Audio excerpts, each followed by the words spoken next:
Oh, hi, I didn't see you there. I've just got my nice chair here with my friend C. Hi, C. Hello. I've got some tea, and I've got a little slice of cake. Well, a whole cake, but just starting things off, we've obviously got our brand new Smoothcraft plugin that we've been working on. Our artists have produced a ton of new models that look absolutely fantastic. And on top of that, we've got new modules that really push the gameplay. For example, we have the new type of module called the buoy. The buoy is a device that allows you to launch a kind of space buoy that has an area of effect that kind of modifies the way ships work. So, for example, a cloaking buoy, you would be able to hide within it, which is more powerful than a normal cloaking device because it lasts longer. However, you have to stay within that specific region, which means that if an enemy finds you, you're incredibly susceptible. So we do have a ton new basic combat modules. So things like ion cannons, we've added torpedoes, and the next upcoming things we're going to add are things like bomb shoots and other such weapons. We also have new types of force fields, including the ramming force field, which allows you to kind of ram other players and deal damage to them using your force field.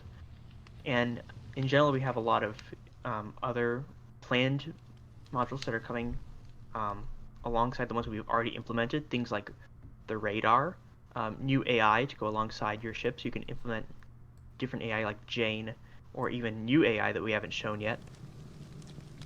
In general, we're hoping to add a lot of different modules that you can kind of buy certain basic ones at shops, or you can discover new ones by exploring space.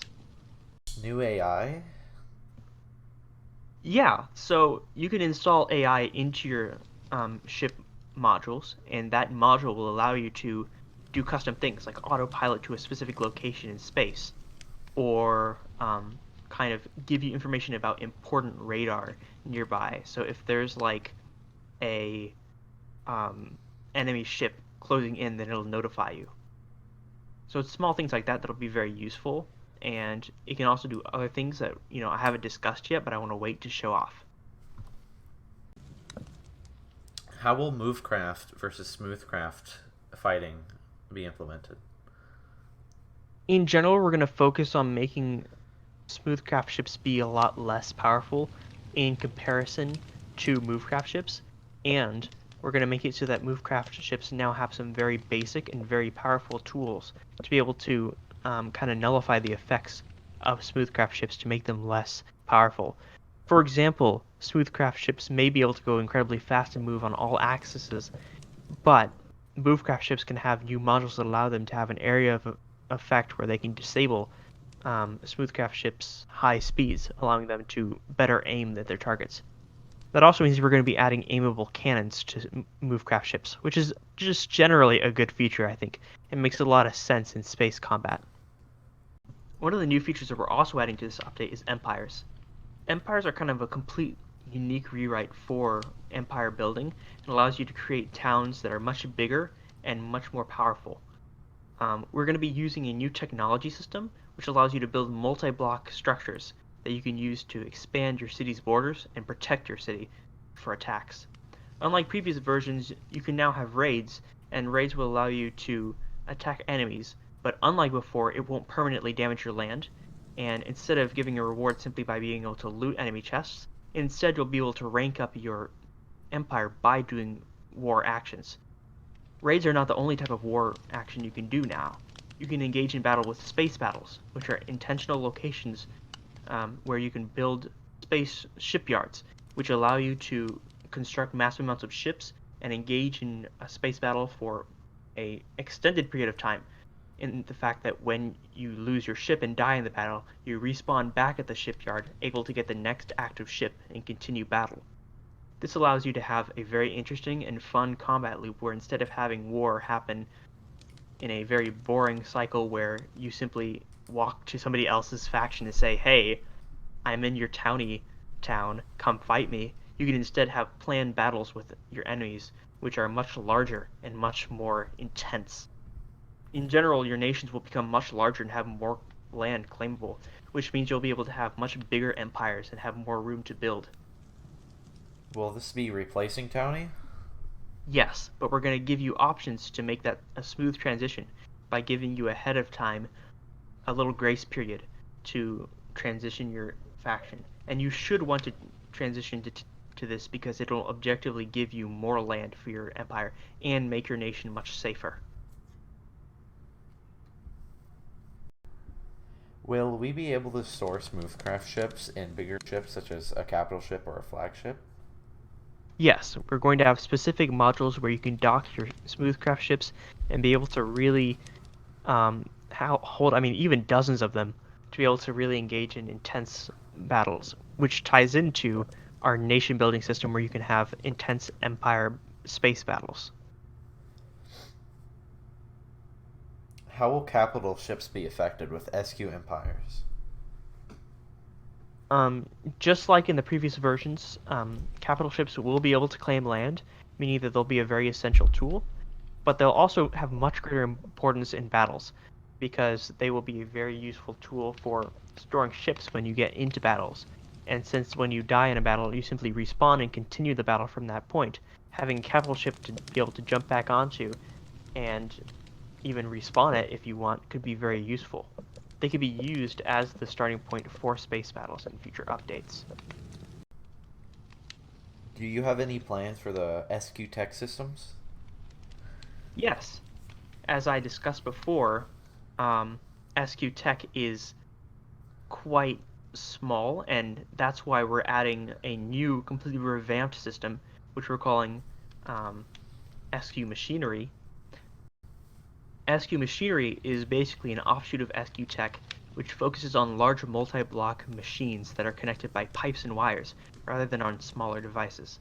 This way you can really build machines that have much larger purposes and need to be functional within an empire, which is why we're giving you more land, so that you can have these machines within your city and plan your city around building these. For example, one of the new things we're adding is kind of city barrier extenders. So you can extend your claim by building machines that'll protect new claims that you can afford. But these machines cost a lot to maintain. Machines in general will have a much greater role within StarQuest in the coming updates, so stay tuned for that.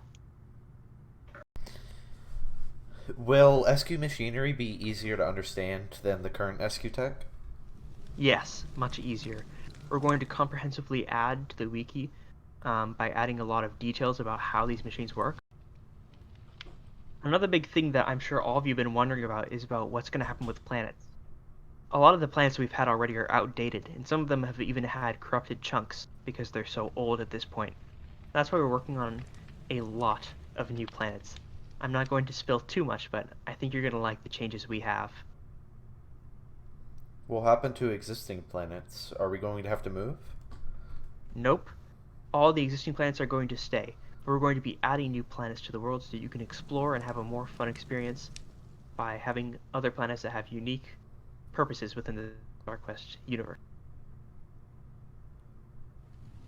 What about Radui? What happened to it? Sadly, Radui had hundreds of corrupted blocks and could not be salvaged. It's really frustrating, but it's just such an old planet at this point that it was hard to save. Will it be replaced with one of the new planets? Yes, it will. That's just kind of how it's going to have to be. I hope you guys will like the new planet because we're spending a lot of time putting a lot of love and care into it, and I think it's going to be a very unique planet. Who are making these new planets? Well, I personally am going to be making one planet. I'm not going to say much about it, but I hope you enjoy it. But we also have one in-house world painter artist. His name is Koob. He is a fantastic world painter, and he's been working very hard to make these planets a big hit. So I hope you enjoy. How will we find these future planets? Well, obviously some of them are just going to be on the Dynamap. Some of them will be moons. But some of them will be an old feature which we're going to bring back, which are called rogue planets. Rogue planets are not marked on the map, so you're going to have to explore to find them. What is your plan for marketing to make SQ more visible on the internet?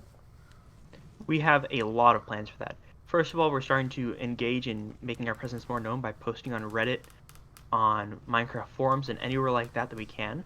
That's kind of just a first layer of what we're doing. We're also working on a new trailer, a very spicy, very exciting new trailer.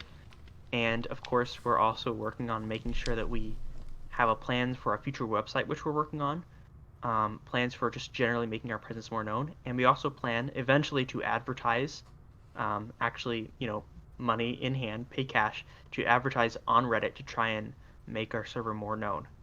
Those are our main plans to kind of get out there, but we're honestly constantly trying to look for new ways to market ourselves better and try and grow our community. Will the server keep getting reset? Nope. I'm pretty much trying to avoid ever resetting again. I think that it really destroys the community because it destroys the history of the builds that people have made and the empires that have been here.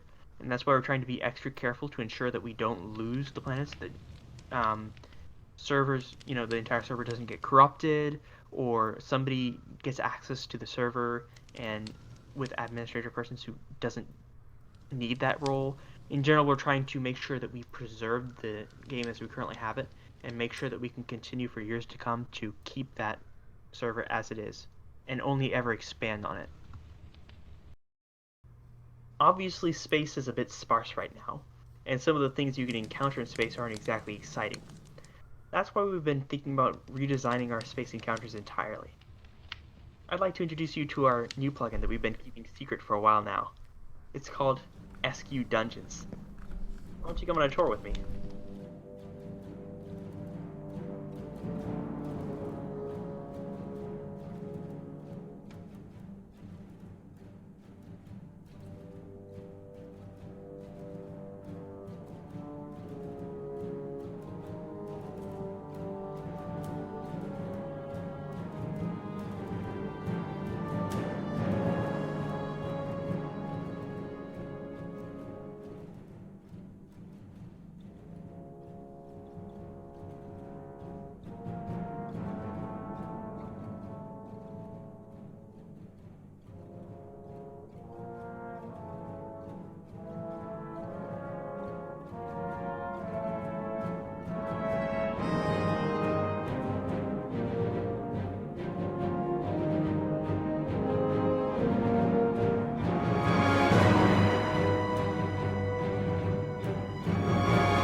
I hope you guys are as excited about the next update as I am, because I think it's really turning out great.